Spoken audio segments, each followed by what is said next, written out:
and ended with a slaughter. The ocean looked impossibly serene blue glass under a noon sun. No one on the research vessel Abyss 1 realized the sea beneath them was about to turn red. Deep below, a single blip on sonar subject XO1, a genetically enhanced killer whale designed to understand human sonar commands moved toward restricted waters. At first, it was perfect. Hunting behavior, efficient, surgical, almost intelligent. Schools of tuna burst apart like fireworks in the deep, their silver scales catching sunlight before vanishing into a copper-red haze. Cameras recorded the orca slicing through them like a torpedo, no hesitation, no mercy. Then, the readings spiked. Something massive was moving from the trench below. Another apex predator entering the zone. The crew barely had time to lock focus before the feed went static. Streaks of crimson, and the unmistakable shape of a great white shark, 7 meters long, territorial, ancient. For one suspended moment, both beasts circled each other in silence to titans measuring dominance over the same killing ground. Then the ocean exploded. Alarm screamed, and the feed cut to black. Project Abyss had lost control. The orca had entered the shark's domain, and nature was about to remind mankind who ruled the deep. The call reached Marcus Delvane an hour later, owner of Delvane Industries, the mind behind Project Abyss, and the man who believed he could teach apex predators to obey. When his crew told him they'd lost contact with XO1, he didn't hesitate. He boarded his private command vessel, the lab ship, O1, and headed straight for the coordinates. By the time they reached the area, the sky was spotless and bright, yet the ocean below glowed the color of rust. The sun mirrored off the surface like polished blood. God, one of the scientists whispered. Everywhere the drone cameras turned, drifting, debris, broken sensors, shredded nets, and the slow rotation of whale carcasses. Even the blue whales, the largest lifeforms on Earth, had flooded lifeless, skin pale against the scarlet swell. Marcus stared from the bow, AR glasses flickering with error codes, signal lost, biotag offline. He'd built this orca to respond only to his voice. Now the creature was beyond command. A low vibration trembled through the hull. Seismic, the helmsman asked. Then something immense surfaced 30 meters away, the orca, scarred and twitching its dorsal fin, torn like a flag in the wind. Behind it, a jagged shadow rose from the deep, the great white. For 3 seconds, the world held its breath, a blur of power and primal hate. The orca twisted to meet it, the impact sending shockwaves that rocked the lab ship's decks. Crimson turbulence swallowed everything. Instruments shattered, across the bridge, as the hull groaned like an animal in pain. Maka shouted, live rolling, boiling, rejecting them. One of the support vessels veered too close. A black shape shot upward beneath it. The entire boat lifted, split, and folded as if made of paper. The scream of tearing steel was swallowed by water. Debris and scarlet mist rained down on Marcus's ship. He caught a glimpse of the shark circling again, jaws opening wide enough to swallow a life raft whole. The orca followed, relentless, unrecognizable, eyes burning like molten gold. Deploy sonar lure, Marcus yelled. Now. But the creature didn't respond. It roared a deep metallic bellow that no recording device could match. Han dove straight into the storm of debris. The ocean had become a graveyard. Birds scattered from miles away. The horizon shimmered red like Mars. Marcus gripped the rail as his comm officer screamed, Sir, we've lost all readings, the ocean's gone dark. And for the first time in his career, the billionaire who believed he could control monsters felt something colder than fear. He realized he'd created one. The sea was no longer blue. It boiled alive, angry, metallic red. Marcus Delvane's fleet drifted helplessly amid the chaos. The orca and the shark had become moving storms, titans locked in a death spiral that made the ocean itself convulse. Each collision between them sent sound waves rolling through the depths, bending steel hulls and knocking drones out of the air. The shark darted first, pure predatory speed. Its tail carved the water like a blade, momentum carrying its massive body into the orca's flank. The orca twisted, jaws clamping down, dragging the shark into the deep. The two vanished beneath the waves, only for the sea to erupt seconds later, geysers of crimson foam rising stories high. Inside the lab ship's bridge, alarms blared like screams. Hull pressure spiking. Someone shouted, we can't hold here. Stay online, Marcus barked. I want visuals.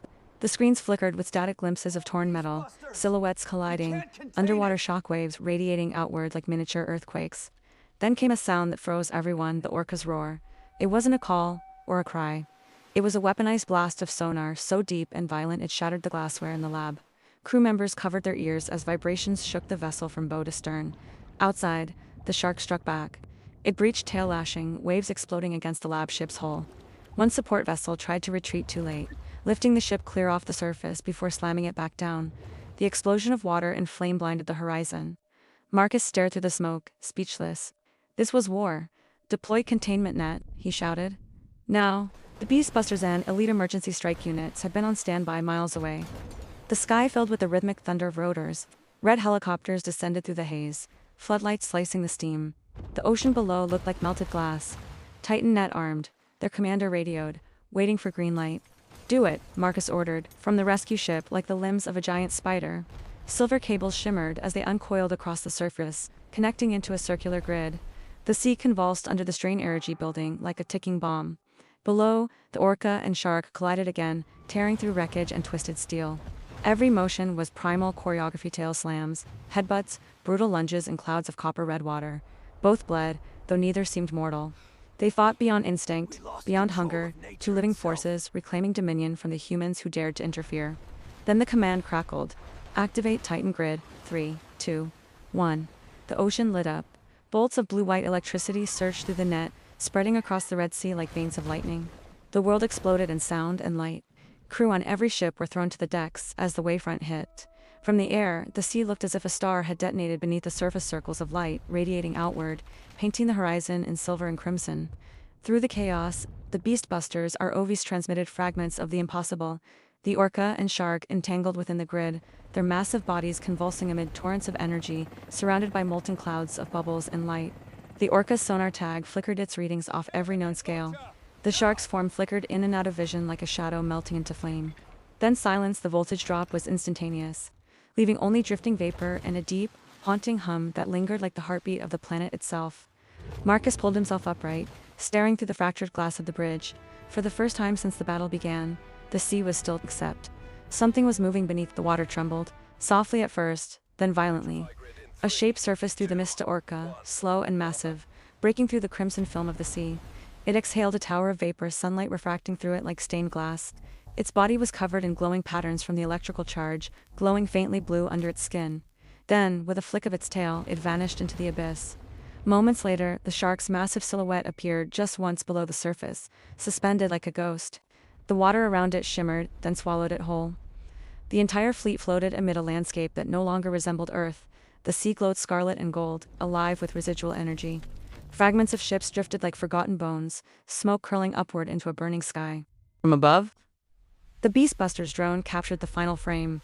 A molten red ocean basin surrounded by blackened hulls, the sun reflecting off the waves like liquid fire. The beasts were gone, but the ocean was changed forever. And Marcus Delvane is staring into the red mirror below his ship knew one terrible truth.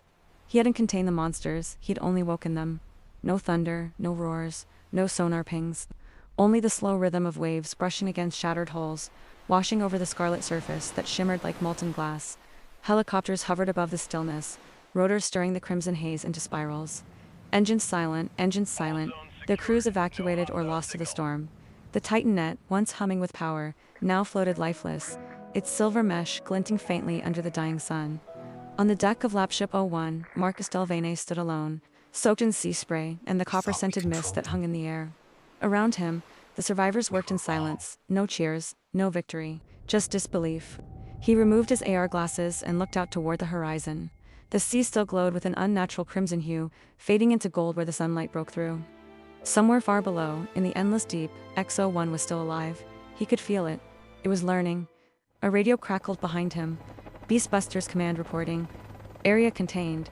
No further movement detected. Marcus didn't answer. Almost to himself. We thought we were saving the ocean. Instead, we gave it a new god.